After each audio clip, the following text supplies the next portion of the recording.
नमस्कार प्रणाम। हम भोजपुरी गायक मुकेश मनेरी आज गोलू भैया के एगो गाना गावे जा रहल बानी। अगर जो वीडियो पसंद आई तो शेयर करब, लाइक करब और कमेंट में ज़रूर बताइब और हमार चैनल के सब्सक्राइब करब। नया नया वीडियो पावे खातिर बेल आइकन जरूर दबाइब। धोखा मिलल ई हमरे नादानी बा, जकरे से लभ कइलू ओकरे से परेशानी बा। ऐसनमई करमता हरो लागे खानदानी बा।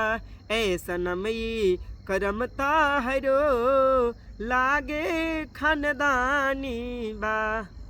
आज जवना के पीछे लागल बड़ू, काहे हमरा के कइले पागल बड़ू।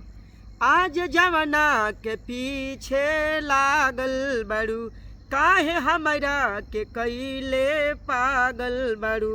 तो के हमरा से प्यार अब चिन्हेलू न यार, तो के हमरा से प्यार अब चिन्हेलू न यार। सोनू संग दिल संगे बुझल चारी बा, जकरे से लाभ कइलू ओकरे से परेशानी बा। ऐसनमई करमता हरो लागे खानदानी बा। ऐसनमई करमता हरो लागे खानदानी बा।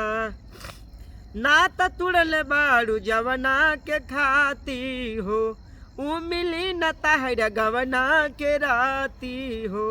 ना त तुड़ल बाड़ू जवना के खाती हो, ऊ मिली न तहरा गवना के राती हो।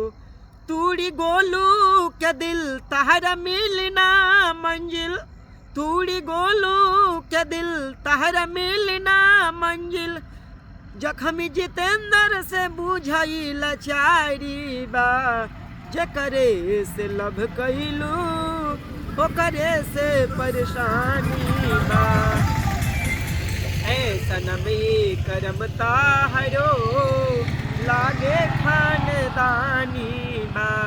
ऐसनमई करमता हरो लागे खानदानी बा। प्रणाम।